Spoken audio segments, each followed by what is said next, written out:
Salut à tous et bienvenue dans cette nouvelle vidéo. Bonjour YouTube. Aujourd'hui, on va revenir sur une nouvelle recrue de l'Olympique de Marseille. Cette recrue, c'est Toshoku Nadi qui est arrivé à l'OM pour environ 6 millions d'euros a priori.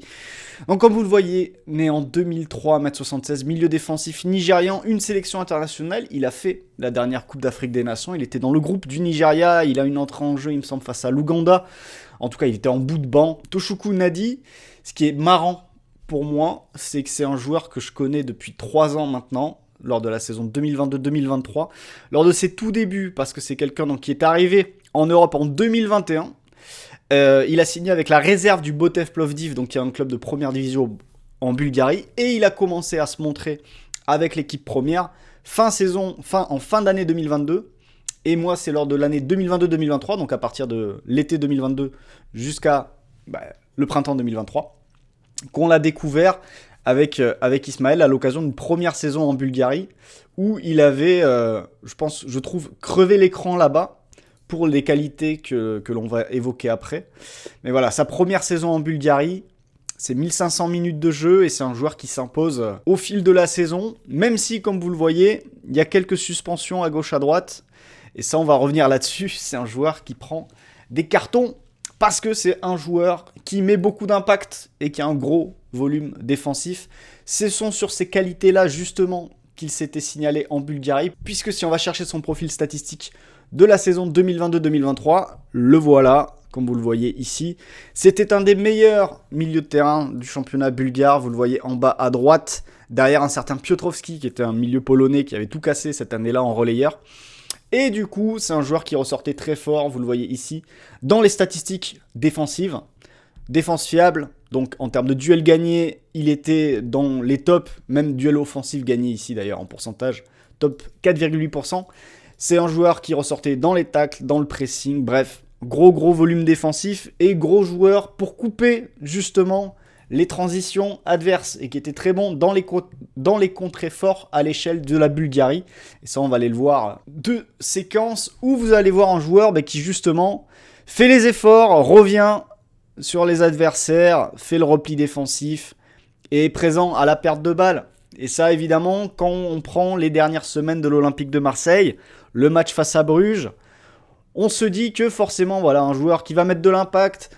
Vous avez vu déjà Timber faire ça du côté de Marseille depuis qu'il est arrivé. Nadi en Bulgarie, il est d'abord sorti du lot grâce à ça, grâce à son impact, sa présence tout de suite, prêt à sortir, voilà, sur les phases de transition adverse, et pour les contrôler et récupérer des ballons. Et ensuite, pas de fioriture avec la balle, il va le donner au partenaire le plus proche.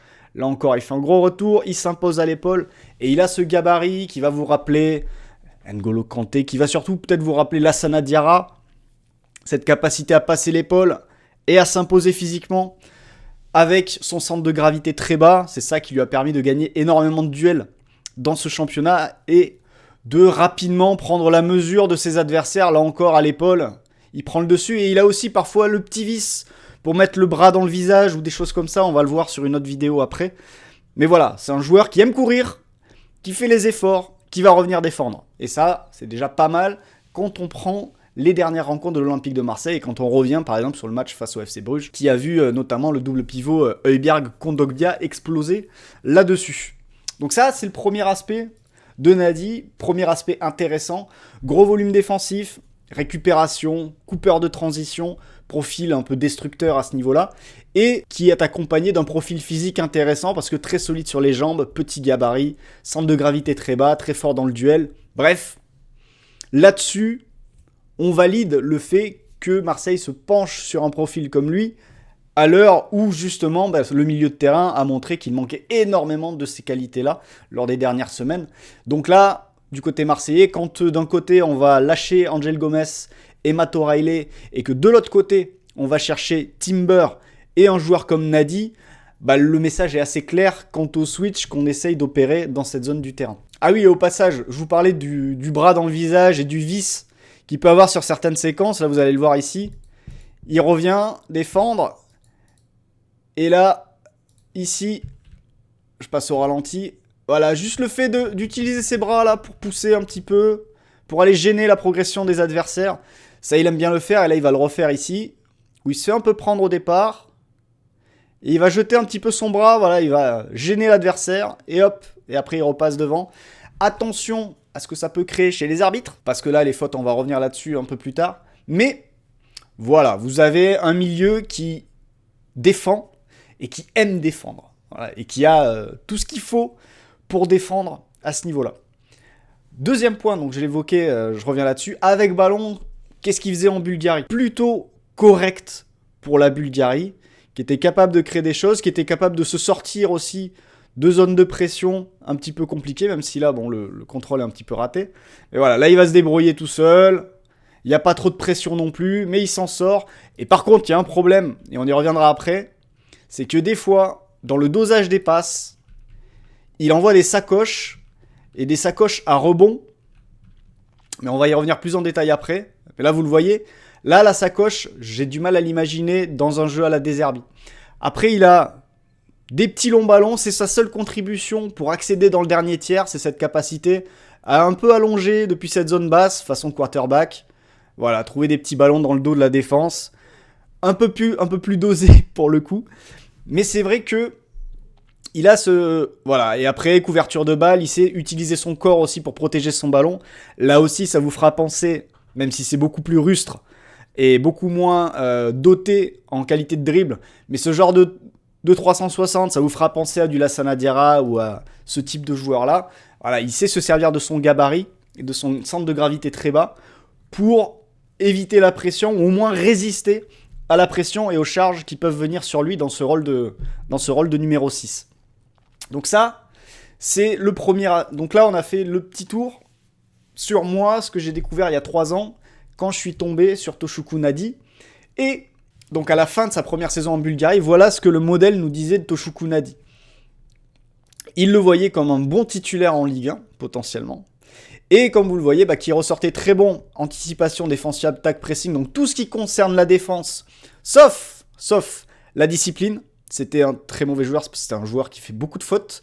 Vous le voyez ici en bas. Il est dans le pire 2,8% des joueurs et en termes de carton jaune aussi, le pire 2,4% des joueurs à son poste. Donc dès sa première saison, le fait de faire beaucoup de fautes, c'était déjà un souci. Et on va revenir là-dessus après parce que ça, c'est un problème qui n'a pas été réglé. Et nous, à l'époque, quand il y a ce profil-là qui sort, et vous voyez qu'avec ballon, dribble, donc là, vous avez tout ce qui est résistance à la pression, etc., qui va dans ce sens-là, que vous avez vu, résistance aux charges dans l'entrejeu, les fameux dribbles de dégagement pour un milieu de terrain. C'est pas un milieu qui va prendre la balle et se projeter, mais au moins il va se sortir des zones de pression comme ça. Et après, conservation de balle et création par la passe avec les petits jeux longs que vous avez aperçus.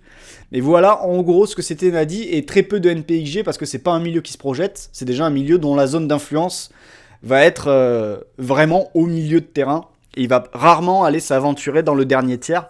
Et d'ailleurs, ça se voit en termes de stats parce qu'il n'a pas de but et pas de passe décisive durant cette saison. À cette époque-là, pour nous, moi j'en parle à des gens en France qui travaillent notamment ou qui sont proches de clubs de Ligue 2. Parce qu'à l'époque, je me dis, peut-être une Ligue 2 qui a un peu d'argent, ça pourrait peut-être aller dessus. J'ai du mal à l'imaginer faire le saut directement en Ligue 1. Ou alors pour être dans une rotation, sachant que le modèle aujourd'hui, tu voyais à l'époque, donc on est à l'été 2022-23, si je l'envoie en Ligue 1, si je l'envoie par exemple au hasard à Clermont dans le Clermont de l'époque, voilà où le modèle le voyait. Donc c'était un joueur qui pouvait arriver en Ligue 1 et être dans une rotation, et peut-être déjà rendre des services en attendant peut-être de se développer, etc. Du coup, qu'est-ce qui s'est passé après pour Nadi ? Qu'est-ce qui s'est passé ? On va revenir sur Transfermarkt. Alors, qu'est-ce qui se passe sur les années suivantes ? Donc là, on était saison 22-23, je vous ai montré ça. Saison 2023-2024, il va jouer 17 matchs, et en fait, il va faire une demi-saison avec son club de Plovdiv. Il va jouer 742 minutes, donc 17 matchs, mais pas spécialement en titulaire, hein, comme vous allez le voir. Il débute la saison, et puis finalement, il joue pas trop, il fait des entrées en jeu, c'est pas si clair que ça, c'est pas un titulaire qui joue tous les matchs, absolument. Et il va partir pendant l'hiver, et il va signer donc dans le club où il était en Belgique avant de signer à Marseille. Il va signer du côté de Zulte Waregem lors de l'hiver 2023-2024. Nous sommes ici, Zulte Waregem est en 2e division belge, et candidat à la montée. Et il se retrouve à jouer les matchs de promotion pour monter justement à l'étage au-dessus. Zult rate la montée. Et du coup, Nadi va faire une deuxième saison en D2 belge. La saison 24-25, où il joue 23 matchs, où il fait plutôt 23 apparitions, mais seulement 759 minutes. Donc là aussi, il joue pas tant que ça sur ces 2 saisons en D2 belge. La première saison, il joue quasiment tout en arrivant. Vous allez le voir ici. Là, il arrive depuis la Bulgarie. Il est titulaire quasiment à tous les matchs et il joue tout. Et la deuxième année, c'est un peu plus compliqué, puisque 23 apparitions, mais seulement 759 minutes de jeu. Donc là, vous le voyez, il y a beaucoup moins de titularisation. Et c'est un petit peu bizarre à tel point que moi, personnellement, à l'époque, c'est qu'à l'hiver 2025, je pose la question, je relance le nom du joueur auprès de certaines personnes en leur disant, s'il y a une Ligue 2 qui cherche, peut-être que aller le choper en prêt à ce moment-là, pourquoi pas? Ça peut être l'occasion, vu que à Zulte, il n'a pas l'air d'être un titulaire, etc. Bref, le temps passe, on arrive à l'été, Zult fait une bonne saison, Zult monte en première division, et là, Nadi se retrouve en Jupiler Pro League, et là, Nadi, il s'installe en titulaire pour le coup cette année. Comme vous le voyez ici, titulaire. En fait, il a quasiment tout joué, sauf suspension. On revient au problème que j'évoquais tout à l'heure. Et sauf convocation en équipe nationale, puisque comme je vous le disais, il était dans l'équipe du Nigeria pour la Coupe d'Afrique des Nations. Donc vous allez me dire, cette année, tout va bien. Jusqu'ici, cette année, tout va bien. Allons voir, du coup, la fiche du bonhomme sur les saisons qu'on vient de voir. Saison 24-25, donc la saison de D2 belge. Voilà ce que ça donne. Donc là, on est sur l'évolution de Nadi depuis son pic en Bulgarie, le premier pic de sa carrière, la saison qu'on a vue tout à l'heure. Sa deuxième saison en Bulgarie, qui est moins bonne que la première, et ça, on peut le mettre sur le fait, il est pas parti, il était peut-être déçu, il a perdu sa place, il est moins dans le rythme. On avait vu qu'il avait moins joué, donc on peut peut-être expliquer par ça. L'arrivée en Belgique, ici, où c'est pas ouf, sur sa première période. Et finalement, sa deuxième période en Belgique, il remonte un peu la pente sur la saison 24-25. Et on voit qu'en termes de qualité, quand on compare le radar, et quand on va comparer le Nadi de 24-25 avec le Nadi de 22-23, en termes de qualité, on se rapproche un petit peu de ce qui était imaginé. Vous voyez, là, il est projeté en Bulgarie, et le Nadi 22-23 est au-dessus, mais celui de 24-25 se rapproche quand même sur pas mal d'aspects, à l'exception du fait qu'il y a beaucoup moins de passes d'ess potentielles, c'est-à-dire il utilisait beaucoup moins son jeu long. Il est resté sur un profil très conservateur et moins créatif dans les 30 derniers mètres, mais après tout, à Marseille, c'est pas ce qui lui serait demandé. Passons donc à la saison 25-26, pour découvrir ce qu'a fait Nadi en Pro League cette saison. Et c'est là qu'on commence à avoir des problèmes, parce que là, vous allez me dire que les voyants sont très rouges, en termes d'évolution. On n'a pas envie de voir une courbe tendancielle entre 19 et 22 ans qui va dans ce sens-là. On n'a pas envie de voir un radar qui est aussi petit maintenant.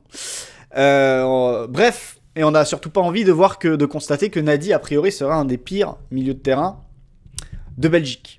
Même pour moi, en tant qu'observateur, qui voyait un potentiel à ce joueur-là il y a 2-3 ans en arrière, on se dit, mais y a un truc qui va pas, il y a un truc qui cloche.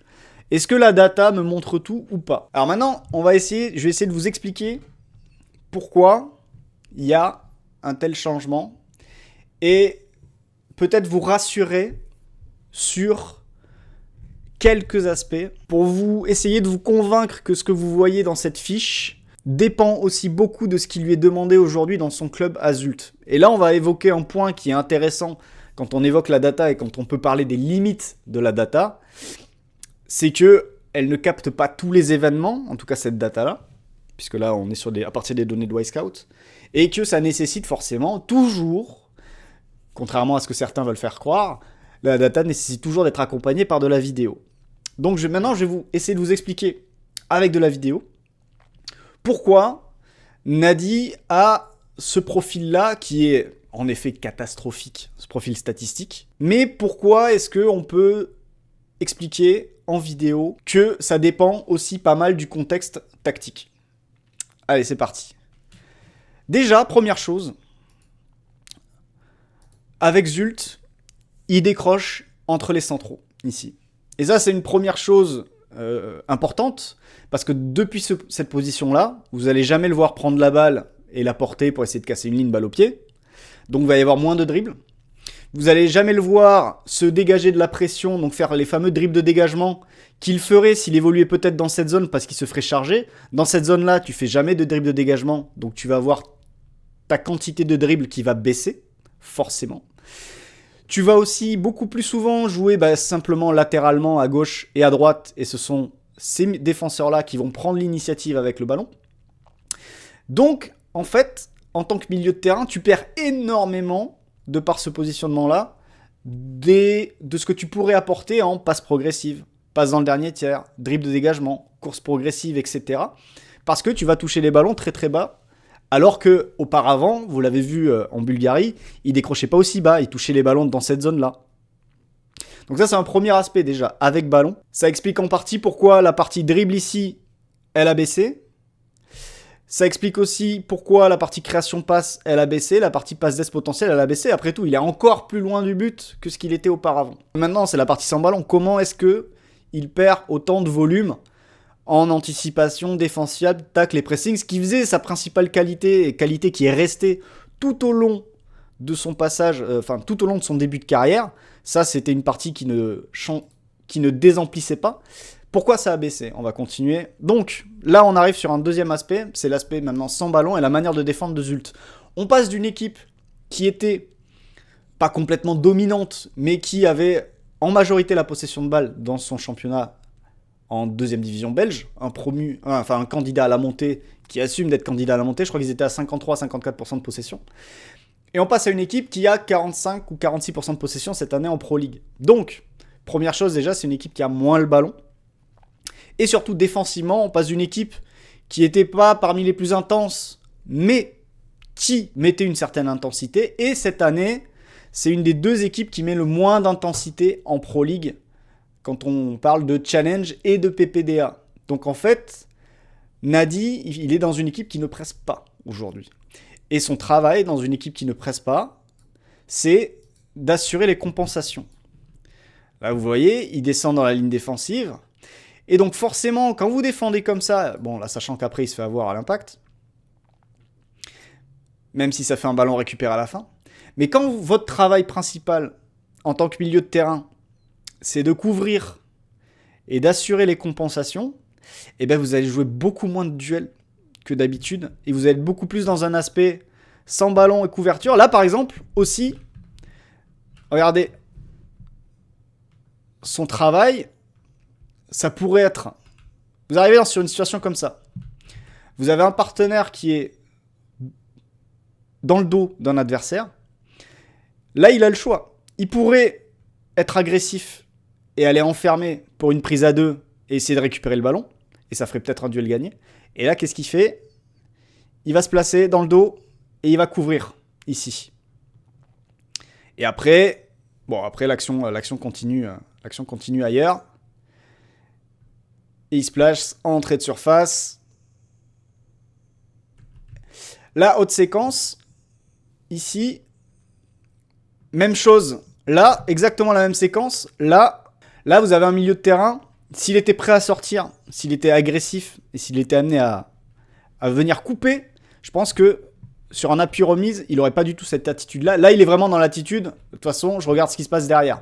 Alors que, de mon point de vue, là, avec son explosivité, ce qu'il a pu montrer en Bulgarie, là, normalement, il doit être prêt à aller vers l'avant et à couper à la source. Là, lui, il est déjà en train de reculer. Et là, par contre, la gestion est catastrophique de la situation. Parce que là, il fait rien du tout. Et ça part au but, tout de suite. Mais il y a dans le style défensif de Zult, je pense, quelque chose qui ne lui correspond pas du tout. Il compense plutôt qu'aller au duel. Et surtout, il se retrouve à défendre très bas. Et dans cette zone-là, il est assez emprunté parce que c'est un joueur aussi qui peut parfois... Voilà, il va tout de suite... En fait, il a du mal à gérer la distance et à décélérer au bon moment, ce qui fait que là, il laisse beaucoup trop de distance, il se fait avoir et il perd le duel et ça amène une occasion. Autre problème dans ce travail de compensation, c'est que parfois, il se fait trimballer sur tout le terrain et là, il part beaucoup trop loin sur le côté Et il ouvre l'intérieur. Et derrière, il se fait prendre. Et il est toujours en retard. Et ça amène une situation. On continue ici, nouvelle séquence. La balle est perdue. Et là, ça va être dans le duel. Alors là, il revient. Mais là, par contre, il va voler. Alors, je sais pas qui est le mec en face qui lui a mis un raffut, là. Mais il a dû le sentir passer. Ça amène une situation aussi dangereuse. Nouvelle séquence ici. Là, il sort. Et là aussi, il y a un problème. C'est que soit vous êtes sur un joueur. Et dans ce cas-là, vous lâchez pas la course. Soit vous faites comme lui et vous êtes toujours entre deux. Là, vous voyez, il a suivi le joueur. Le joueur la donne. Il regarde que le ballon. Il regarde plus du tout le joueur. Il regarde le ballon. Il regarde plus le joueur. Il regarde le ballon. Il regarde plus le joueur. Et finalement, il est toujours en retard.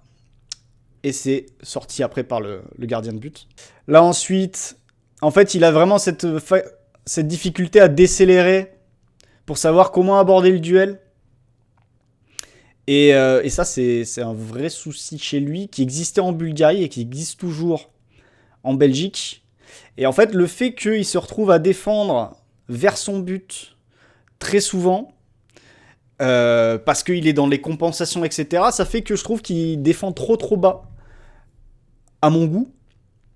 Et du coup, il peut pas mettre tout ce qu'il aimerait mettre, je pense, en termes d'impact. Déjà qu'il prend beaucoup de cartons. Je pense que c'est aussi un joueur qui est obnubilé peut-être par le fait d'avoir été trop sanctionné, de faire trop de fautes, et que ça lui a été dit et répété. Là, vous voyez d'ailleurs qu'il prend un carton. Et je pense que ça pèse beaucoup sur sa manière de jouer, etc. En fait, le truc, c'est que sur cet aspect défensif, il y a deux choses. C'est soit on est pessimiste, et en effet, c'est compliqué. Soit on se dit, je vais essayer de vous peindre le bon côté de la chose. Soit on dit, c'est un joueur qui adore suivre ses adversaires, parfois trop loin. Mais ça colle à ce que veut faire Deserbi. Deserbi, il fait du homme pour homme. Il aime bien faire du 1 contre 1. Il demande à ses joueurs, on prend un joueur, on le lâche pas. Voilà, point. Défensivement. Si on prend juste sur cet aspect-là, Nadi, dans une équipe qui veut presser, faire du 1 contre 1 sur tout le terrain, bon, ça peut être intéressant. Il risque de faire des fautes. Et là, son adaptation à la Ligue 1 sur le nombre de fautes, ça risque d'être quelque chose. Mais en réalité, je pense que individuellement, défensivement, sa manière de défendre et son profil colle beaucoup plus au foot de Deserbi que au football de Zulte. Il y aura plus d'intensité, ça collera plus à ses qualités, je pense. S'il doit faire des fautes, il les fera à 60 mètres du but et pas à 30. La question, c'est combien de cartons prendra-t-il avec son impact en Ligue 1 ? Ça, par contre, c'est une vraie question que je me pose. Le problème, parce que oui, il y a un autre problème. Désolé, excusez-moi. Le problème, Marwan, en effet, c'est que Deserbi ne fait pas progresser ses joueurs pour l'instant, et ça, on va l'évoquer après, en conclusion. Mais le deuxième problème, c'est Nadi avec le ballon.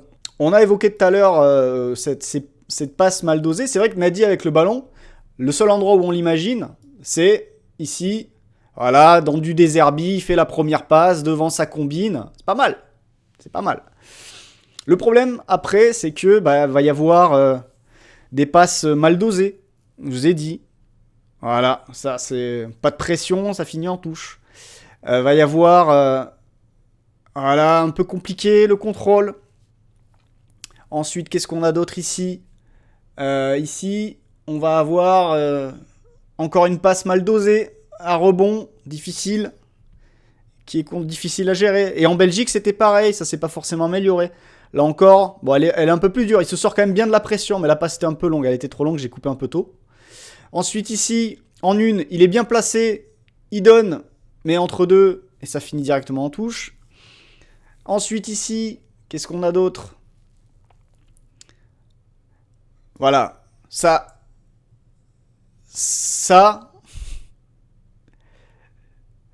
Voilà, il n'y a pas de raison de faire une passe à rebond, quoi. Là-dessus, compliqué. Qu'est-ce qu'on a d'autre ? Ici. Voilà, démerdez-vous. Démerdez-vous avec ce ballon. Et ensuite ici, voilà, perte de balle, ça part dans l'autre sens. Là, il reçoit. Ah oui, il y a un dernier point aussi dans la prise de balle. Il a vraiment ce truc. Et ça, par exemple, c'est un point à travailler avec lui. C'est un des premiers points. C'est qu'il va souvent fermer sur son premier contrôle. Il va fermer ici.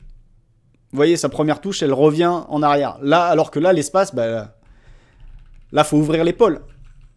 Faut ouvrir l'épaule pour se retrouver vers l'avant et pouvoir avancer. Et c'est vrai que très souvent, il a cette manie-là de fermer son premier contrôle. Vous allez le voir ici. C'est dans le même match, j'en ai chopé 2-3 d'affilée. Hop. Là, il revient, alors que, bah là, pareil, hein. Si on ouvre l'épaule, hop, on a tout le terrain qui s'offre à nous. Et là, il va y en avoir une troisième. Même chose. Si on ouvre l'épaule, il y a tout le terrain qui s'ouvre. Et à nouveau, on referme et on reste côté fermé. Donc voilà, des petits points avec le ballon qui font que c'est compliqué de l'imaginer dans le foot de Deserbi, tout simplement. Maintenant, on place au constat. Le constat que moi j'ai envie de vous faire, il est simple. C'est que il y a 3 ans, 2022-23, si un club de Ligue 1 le fait, dans la rotation, je me dis, intéressant. On va pouvoir le faire progresser. On va pouvoir aller... il y a vraiment une base intéressante. Et il y a des choses à travailler qui sont assez faciles à cibler pour le faire avancer, pour le faire progresser. Donc ça, c'était il y a 3 ans. Le problème pour moi, c'est que 3 ans après, quand je me suis replongé dans ce que fait le joueur aujourd'hui en Belgique, en D2 et en D1 belge, j'ai revu le même joueur qu'en Bulgarie. Ce qui est un peu ennuyeux pour un joueur qui est passé de 19 à 22 ans et qui a pris du temps de jeu en Europe. J'ai pas l'impression qu'il ait progressé du tout en l'espace de 3 ans. Donc comme vous l'avez vu, son profil statistique, je pense que c'est en grande partie dû à son utilisation cette année avec Zult, qui ne lui correspond plus du tout sur le plan défensif. Ça, c'est une certitude. Et je pense, pour être optimiste, que la manière de défendre de Deserbi va coller beaucoup plus à ses qualités. Parce que Deserbi veut récupérer le ballon vite, il veut défendre haut, il veut avoir des gars qui coupent les transitions. Donc sur cet aspect-là, je pense qu'il va coller. Reste à savoir à quel point il va être sanctionné en carton. Puisque, comme ça a été signalé, cette année, il a pris 7 cartons jaunes et 1 carton rouge en 18 rencontres et en 1418 minutes de jeu, avec une très très belle série de cartons jaunes, comme vous le voyez ici, entre la première et la 6e journée, où il a pris 5 cartons jaunes en 6 journées. Après, ça s'est un peu calmé. Mais ça, je pense vraiment aussi que ça a joué sur son comportement défensif. Donc ça, c'est un point qui sera à prendre en compte en Ligue 1. Après, avec ballon, il y a une vraie interrogation sur sa capacité à se fondre dans le système de Deserbi. Et quand, il y a 6 mois, on avait pris des joueurs de ballon et on espérait les faire rentrer dans le système et les faire défendre, Gomez, O'Reilly, etc. Là, on prend un mec qui est avant tout taillé pour le système défensif de Deserbi, pour les raisons que j'ai évoquées. Mais est-ce qu'on va réussir à le faire rentrer dans le système de Deserbi avec ballon? C'est là que la grande question, c'est là que la grande question se pose. Et puis surtout, on a affaire à un joueur qui, en arrivant à Marseille, en passant par Zult, va se taper quand même une énorme marche. La marche est immense.